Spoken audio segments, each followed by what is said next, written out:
Thank you. So let us try to get into the process of counseling today. The process of counseling. So when we say the process of counseling, our intention is to help people without giving advice. There are two types of approaches, like we have mentioned earlier. One is directive approach. The other one is non-directive approach. So directive approach, you are giving advice. Non-directive approach, you are helping somebody to find out solution by themselves. Advantage is when that person is trying to find out a solution and you guide that person into that, that person owns the steps that is being described. That person owns the responsibility to come out of the problem. So that is, in a way, equipping your client to help himself or herself. So that is non-directive approach. That is where we need training. Without giving advice, helping somebody requires a training. But then directive approach is you give advice. Like that is also counseling. We don't deny that. Like let's say, for example, a family counseling. In a family counseling, it is mostly a directive approach in which you listen to both the parties, the husband, the wife, and then help them to say the areas they require changes. And then you instruct them. These are the changes we proposed, and do this, do that, and come back maybe after these many days and let us sit together and find out what has been done. So that is like giving advice. But what we are trying to learn is non-directive approach, in which we are trying to understand how to help a client without giving advice. Like we said earlier, advice is good, that's okay, but advices might not work in all the time. Sometimes the advices might fire back, or some other times we give advice and the client doesn't receive the advice.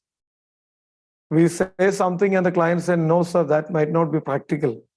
Then you say something else and the client say, if I do that, this is going to happen. Then you say something else and the client say, so that is too much for me to do because this and that. So we are defensive. Sometimes the client might not feel that our advices are applicable to the context of the client, because we are giving advice from our frame of reference, which is totally different from the frame of reference of the client.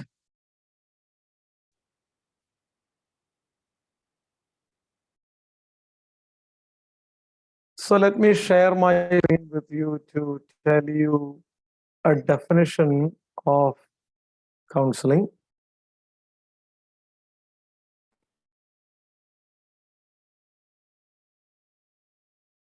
Here is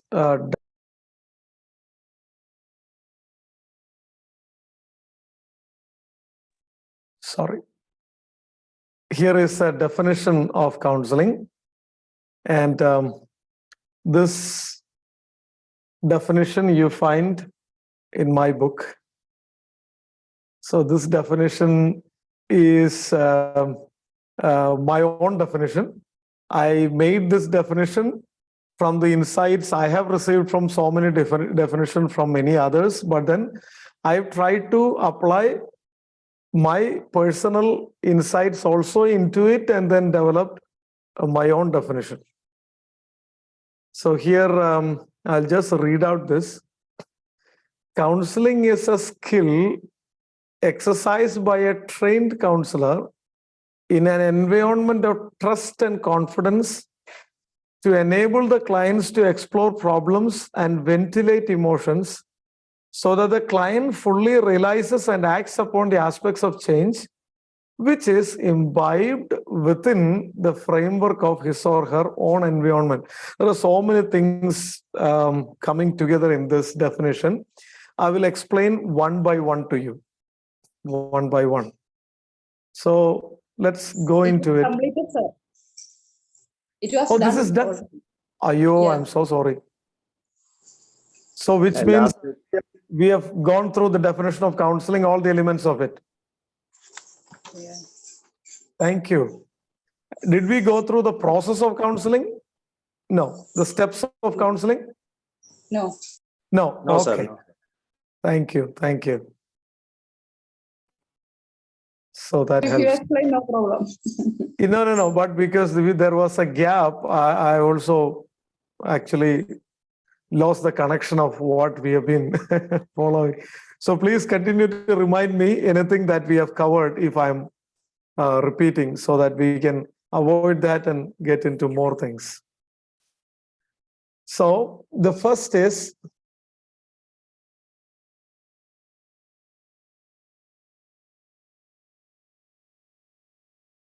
the prerequisites.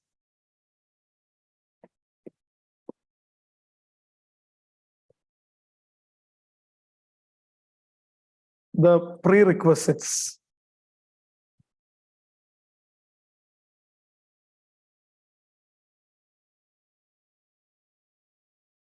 This is a process of counseling. Yes.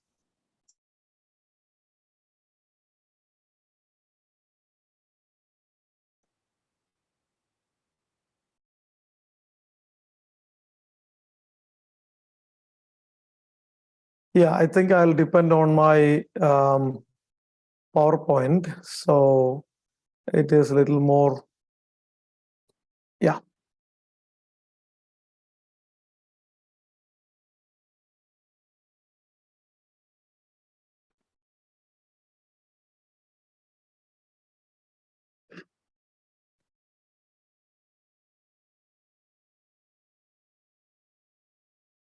You can see now the prerequisites. The prerequisites, by saying that, what we mean is, again, this process of counseling is also tailor-made. Tailor-made in the sense I've gone through several people describing it several different ways, and I tried to incorporate into it my own insights, and this is what I have described in my book, Counseling and Indian Approach, in that book. So these are the stages and process of counseling that you can see in that book as well.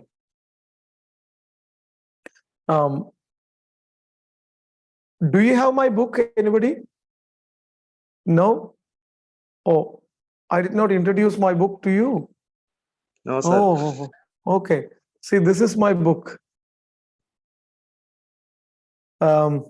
This book is available in Amazon if you want to buy. The name is Counseling and Indian Approach. Little big book, so the cost is also a little high. I think in Amazon it is like the price is $795, but in Amazon they are selling for $710. But I have some author discount. Like, if you want, I can send some book as well. I can send you for $600 with the author discount. Yes.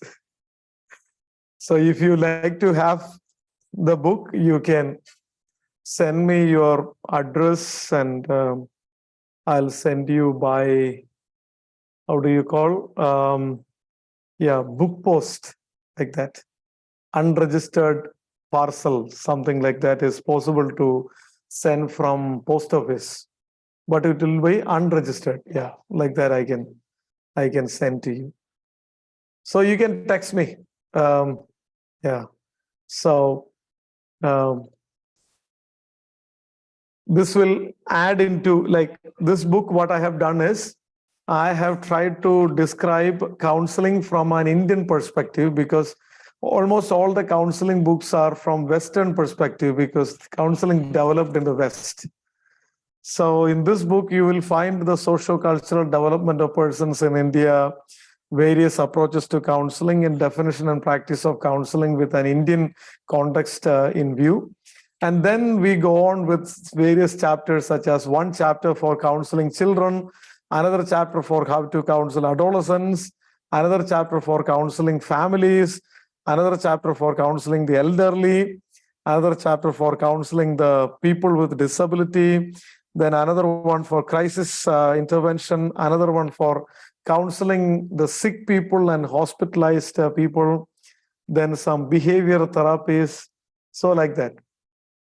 This is actually my teaching notes also. Like, I've been teaching counseling for the last 16 years.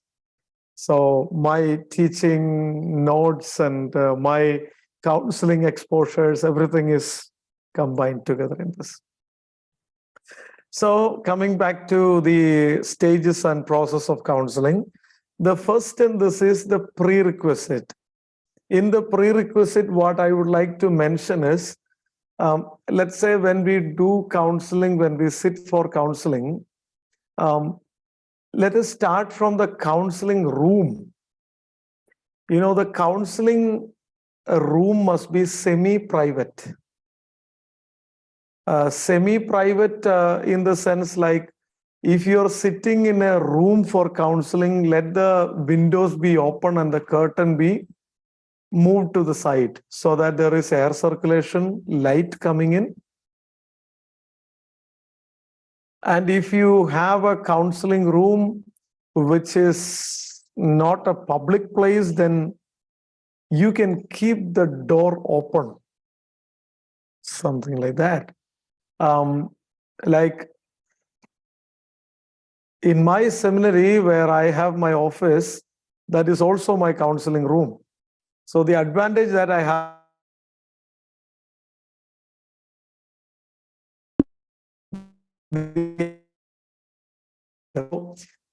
anybody who wants to see what is happening inside the room, unless they purposely come to the window and see. Windows are transparent, so it is a semi-private environment. So if you are sitting for counseling in an open space, make sure that you sit somewhere which is not directly disturbed by others who are walking, passing by and all, because your client may want to cry, want to express some emotions, or say the most important secret that is not yet revealed to anybody. So all these requires a semi-private environment. And if you are part of a church and if you have a church building, it is a semi-private place. Like, you sit inside the church hall, the windows and doors are open. Because it's a big hall, it is semi-private, and people, if they don't come, like, church hall means you have meeting only in the prescribed times. Other times it is people don't come there. So like that. So number one is your counseling room. Number two is the prerequisite involves the way you behave to the client, the way you welcome the client. Welcoming the client is another thing. Welcoming the client in the sense, like, when the client is coming in, we need to give a smile to the client. It will be a nice gesture if you can get up from your seat and welcome the client like that with a smile. So the client feels a warm welcome. After the client comes in, instead of simply abruptly asking a question of, so what is your problem? Instead of doing that, spend a few minutes chit-chatting about something that is interesting. Like, you may say, look like the rainy season is starting, like, So a lot of rain, isn't it? Or the client say, yeah, this is really this and that. Or a question like, was it easy to find this place, or did you struggle to find this place? Or, by the way, my name is so-and-so, I'm staying so-and-so place, and etc., introducing yourself. And then you ask the client, can you introduce yourself, your name, your place, how many members are there at home? Are you married, unmarried? Because that has implication to what the client is about to say. Or are you employed, unemployed? That also has implication. Where are you staying? Are you staying with your parents, or are you staying away from them? That also has importance.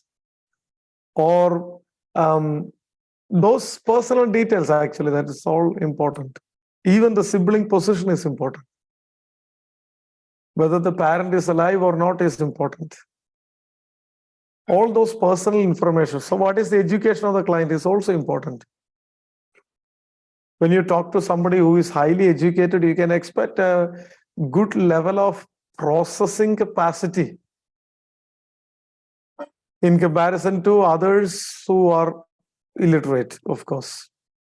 So the prerequisite involves your social skill, the politeness that you have, the greeting skill, those things. And then next is your sitting position. The question of how to sit for a counseling. Like, let's say some people, when they sit, they keep one leg on the top of the other and keep their hands behind their head, and they just relax and sit. That's a dominating kind of gesture. That might not be appreciated by the client. Or you cross your legs and cross your arms like this. That's a defensive gesture. That's not an open gesture. So avoid that. I'll show you a sitting position here. See, they don't have a big table before them. They have a small table only. And the counselor is, let's say, certain things that will help you to remember how to sit for counseling.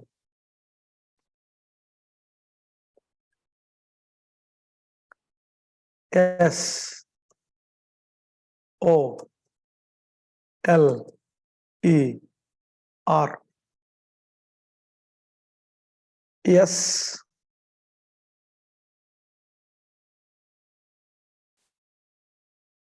Sit straight.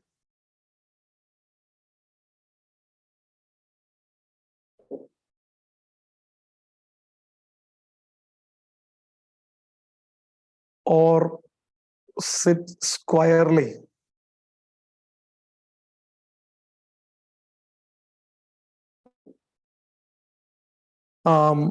Like, let's say you face the client.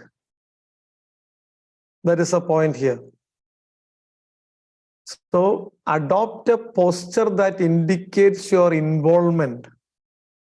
In other words, turn your body towards the client. So the body orientation that you adopt conveys a message to the client, whether you are interested to listen to the client or not. You can also take an angled position or sit straight facing the client, or facing the client from the corner as you have seen the picture. So the indication is, I am available for you.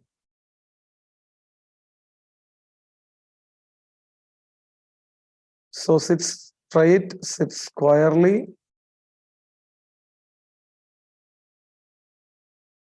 O for open posture.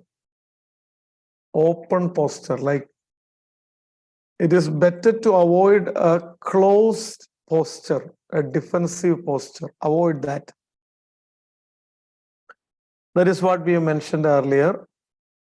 If your arms are crossed and then your legs are crossed, you are communicating a closed gesture. But in the picture,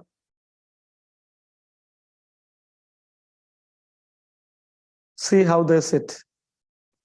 It's an angled position, but it's an open posture, like the person is sitting straight, little lean forward.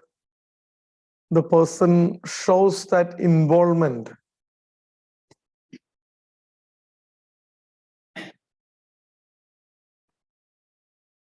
So next one is open posture.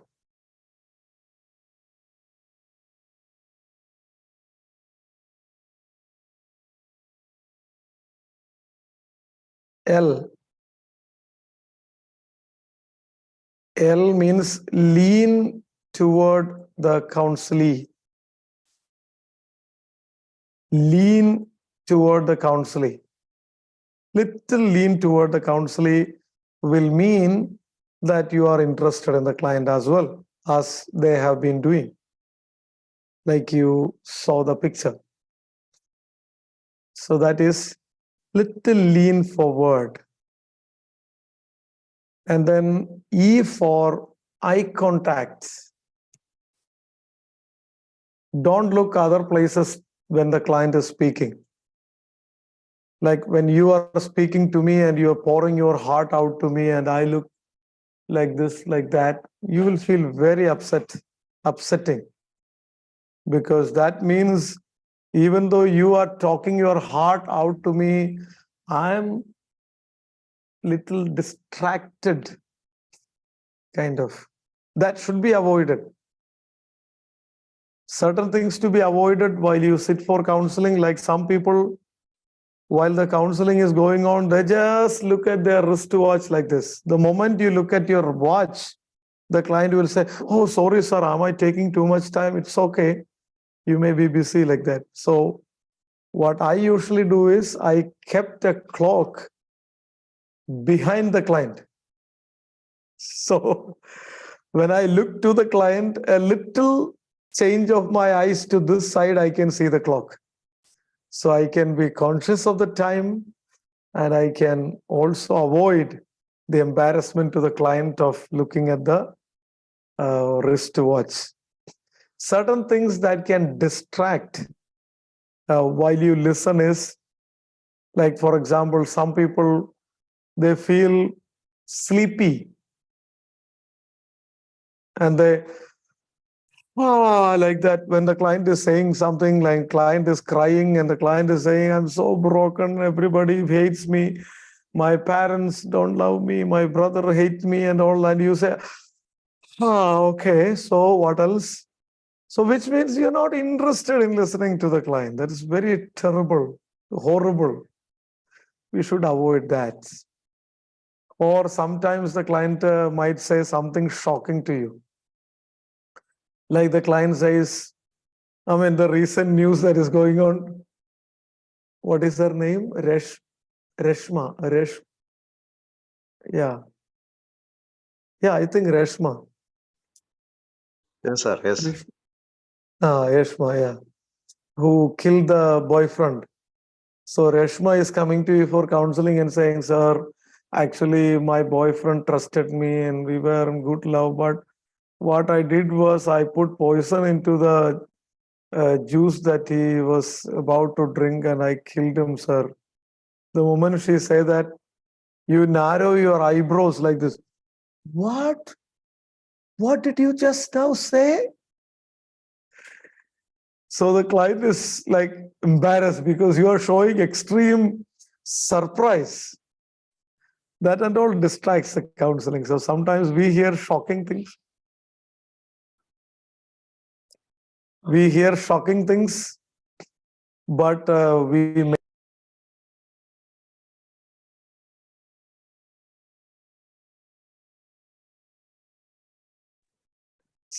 So we hear some shocking things, but we can't express that extreme kind of expression also on our face. So all those distractions must be avoided. So E stands for eye contact. As much as possible, try to give your eye contact to the client. Doesn't mean that all the time you stare at the client like that, but as much as possible, face the client is the way we can understand. But on the other hand, let me also mention this.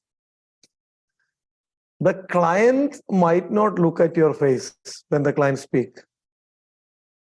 Some clients may look down and speak all the time, and you feel so bad. And then you say, hey, look at me, lift up your eyes, look at me, look at my eyes. Okay, don't take off your eyes, look at me. Okay, like that. If you instruct the client like that, the client will be feeling so embarrassed. Why a client looks down? It's because I mean, you find a client sitting before you looking down. Why? What must be the reason? Yeah, you can just say.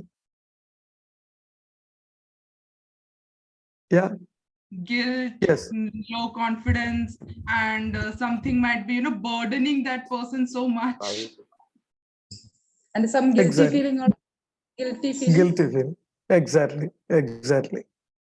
So we as counselors, we place it in that context. That's it. Let them have the freedom. But if you feel embarrassed on that, after some time, you can address it. It's okay. Like, you have the freedom to look down and speak, but is it because you are going through some guilty feeling that you find it difficult to look at me? Or is it that you feel embarrassed when you speak to strangers that you, or something like that? If you would like to address, it's okay. Otherwise, we can understand the client as the client is. And the R stands for being relaxed. So you must maintain a relaxed position. You must, as much as possible, avoid being nervous. In the counseling training, when we have the counseling training, usually counseling training happens before the eyes of several people. So now maybe I think as part of our class, we can also think of having some exercise like that after I finish this. So when you do counseling, you'll feel how nervous we will be when we sit for the counseling for the first time. That's okay, it's part of it. But then it comes from our experience, of course, that we will be relaxed when the client is speaking to us. But then as a policy, we must be relaxed. So if you are disturbed with something just before the counseling starts, you can spend a few minutes in prayer, a few minutes of devotion. That will assist your mind to be relaxed. So that is a good attempt before you sit for counseling. As much as possible, if you have given a counseling appointment in the afternoon, if you have a habit of being sleepy in the afternoon, take just 10 minutes nap so that you are refreshed for counseling, so that you're relaxed as well.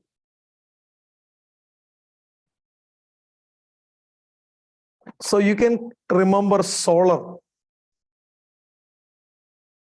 SOLER, solar, when you remember counseling.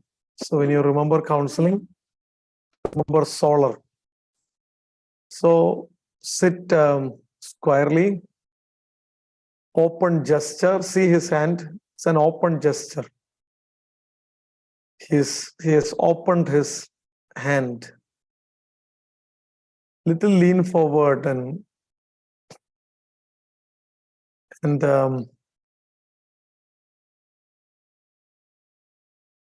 eye contact is there. And he is very relaxed as well.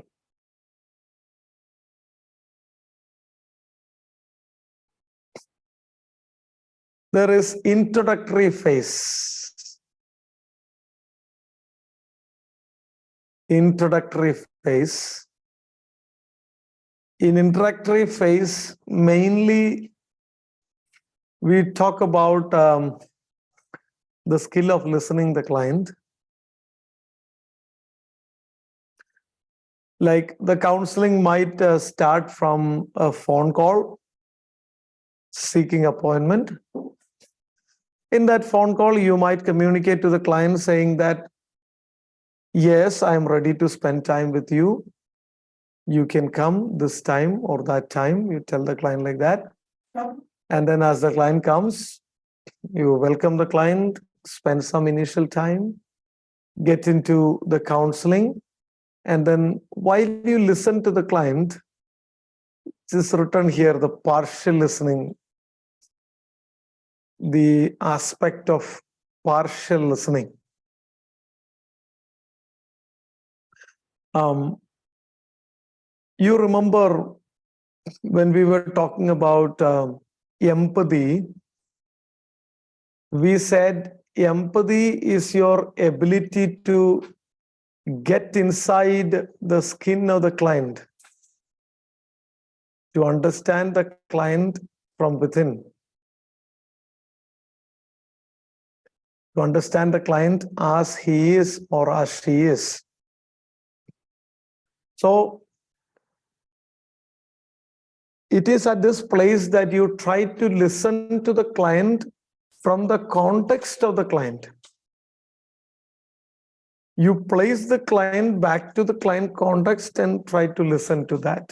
It might be difficult for you to understand the client, accept the client. But then try to place client in the background of the client so that you can understand the client well. So in listening, there are some disturbances in listening. Like, let's say, inadequate listening is there. Inadequate listening means you are tired, you are sick, you are preoccupied with your own problems, or you are too eager to help. All those disturbs. This all distracts. Or sometimes inadequate listening happens because the client is saying something and that has triggered some feeling within you. Yeah, so like you are listening to a problem that is similar to your problem. Or some socio-cultural differences so that you don't really understand what is happening. That and all affects listening aspect. So we need to address those, like if the counselor is sick or tired, then counselor must have sufficient rest before sitting for counseling. So if the counselor is preoccupied with counselor's own problem, in order to avoid that, spend sufficient time in prayer and meditation before you sit for counseling. Or distracted by similar problem and all might be addressed. Like, yeah, so that is one difficulty. Another difficulty is you are becoming so evaluative when you listen. This is right, this is bad, this is acceptable, this is not acceptable, this I like, this I don't like, this is relevant, that is irrelevant. You are too judgmental, you are too evaluative when you listen, so that you miss out several important things the client is saying, basically. Or there is another listening called filtered listening, filtering. Filtered listening, like you listen to somebody, immediately you connected it to some context, racial discrimination. I happened to come across a comment written by one of the senior journalists in Kerala. concerning the recent case that is sensational and is going on. Like the lady who killed the boyfriend. So one of the police officers in the first media briefing, she says concerning this accused, she's a good person, she is a very talented person, she is this and that, a lot of good opinion. But then this senior journalist was writing today in one of the posts, he was saying, this girl is accused and she is getting a lot of support from the police officer in the briefing. But that boy recently was vehemently, negatively spoke by the police officers. And the journalist said, this is what your position, your caste and your color plays when you are caught for something, etc. So any caste discrimination and everything. Actually, if you listen to somebody from that context, you get partial listening only.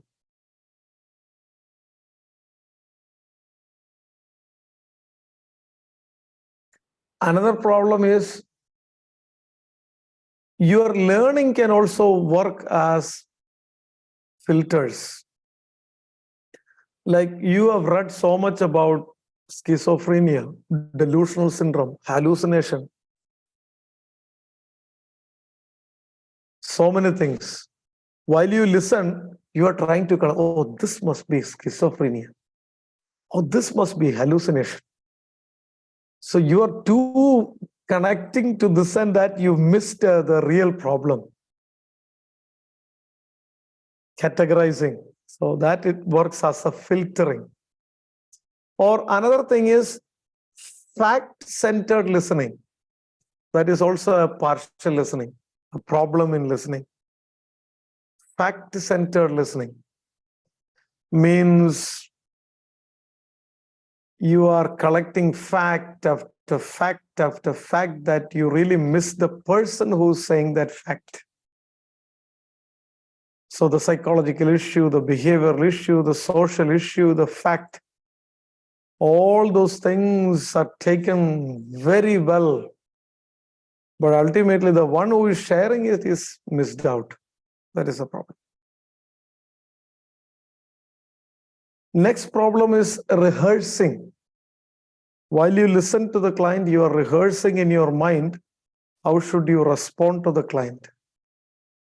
That rehearsal disturbs the correct listening.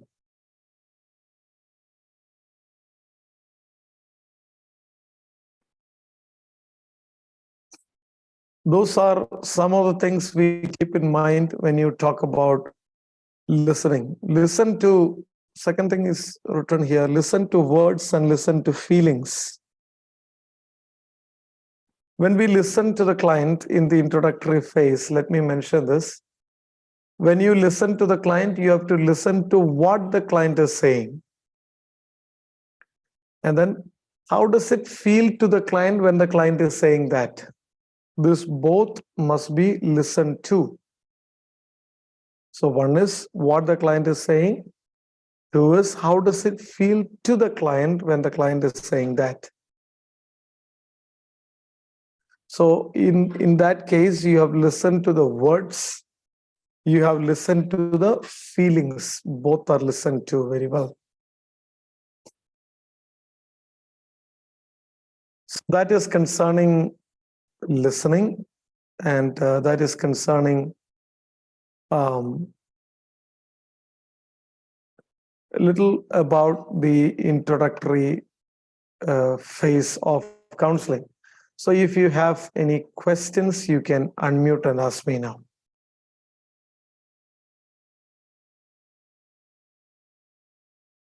Because I don't want to take away all the time, and I want you to ask me certain things so that we both can engage into some interactive learning. Yeah. Sir, I have a doubt regarding the first portion. As I told, how to help a client without giving advice. Can you give me some examples or anything regarding that? Yeah, I think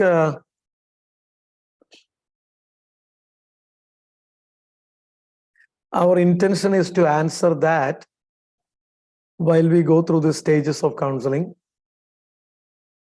What I wish to do is, in the next class, when we get into the next stage and all, I will act as a client.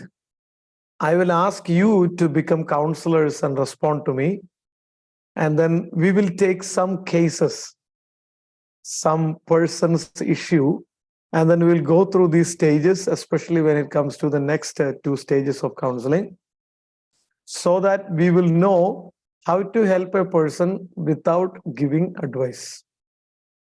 So the answer is incorporated into the next 2 classes. Thank you, sir. Thank you. Thank you. Welcome. So without giving advice, we can help a person by being with this person, helping this person to reflect himself or herself, and also to chalk out certain plans and strategies to come out of it. So we hold a mirror back to the client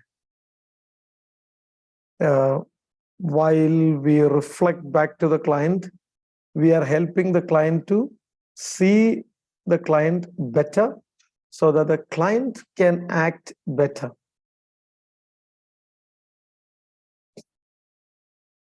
Or in a way, helping the client to identify what the client is doing or not doing that is contributing to the issue, so that the client can look back into it and rectify it and correct it, develop certain steps to handle it as well. Any more questions?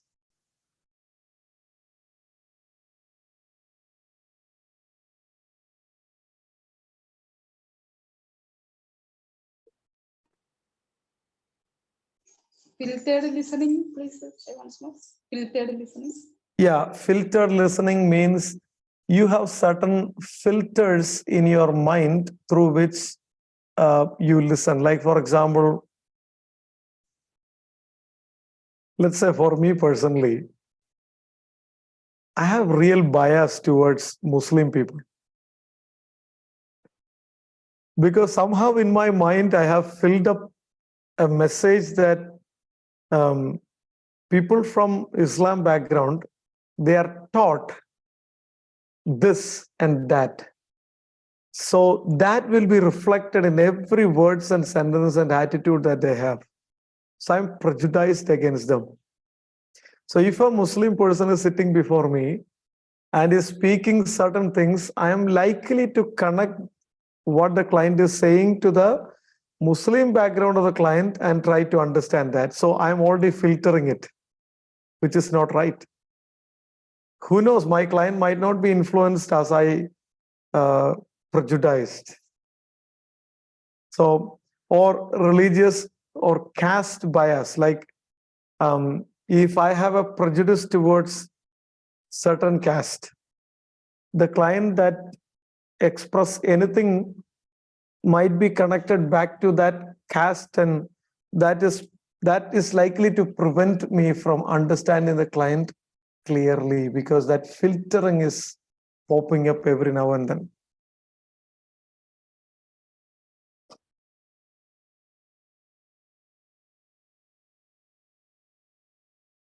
Thank you. Yeah. Sir, this one doubt is partial listening means not complete listening. It's a partial listening. Yeah, partial listening is you listen but not fully. Like you listened only this and that because you are disturbed in so many things. So you miss out the major points when you have the partial listening. Any of those things that we have mentioned right away could work behind for this partial listening, bias, tiredness, anything. So you miss out certain points. Such an embarrassing thing that you ask the client, did you say this when you said it? Did you say that? So the client feels, my goodness, I told everything and this person was not listening or what? That's all part of inadequate listening, partial listening, like that. Thank you, sir. Thank Welcome.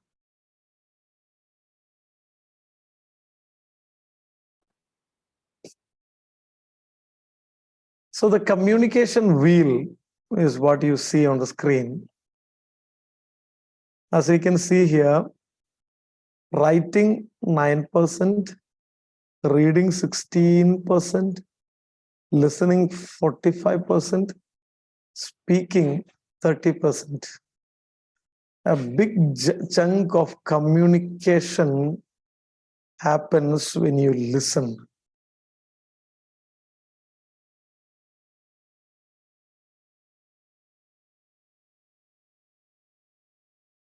So we'll stop here today, and the next class we will have a list of feeling words and we'll try to apply some feeling response, or we will try to formulate how do we express our feeling or how to understand the feeling of the client also.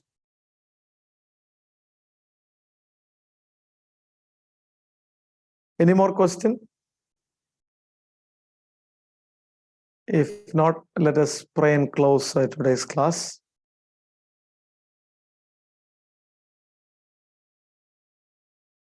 Sister Monica, can you pray for us?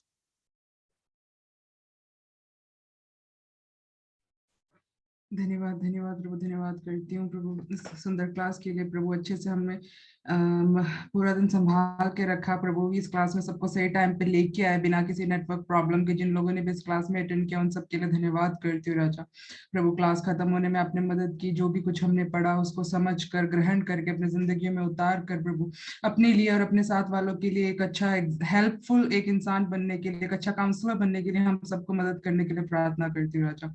Teacher के लिए प्रार्थना करती हूँ, सभी classmates के लिए प्रार्थना करती हूँ प्रभु। अभी हम सब अपने घरों में हैं, डिफरेंट डिफरेंट जगहों पे हैं प्रभु। सब अभी अब सोने जा रहे हैं, सबको अपने साथ रखिएगा प्रभु। अपने स्वर्गदूतों की छावनी कीजिएगा प्रभु, अपने पवित्र लहू की मुद्रा लगाइएगा प्रभु। सबको संभाल के रखने के लिए प्रार्थना करती हूँ। अच्छी नींद दीजिएगा, तंदुरुस्ती दीजिएगा, ताकत दीजिएगा प्रभु। अभी तक संभाला, आगे भी संभालना, सभी कमी घटियों को माफ कर देना। सब कुछ मेरे लिए जान दिया हुआ यीशु मसीह के मीठे पवित्र नाम से मांगती हूँ। छोटी सी दुआ सुन और कबूल कर मेरे पिता, आमीन। Amen. Amen.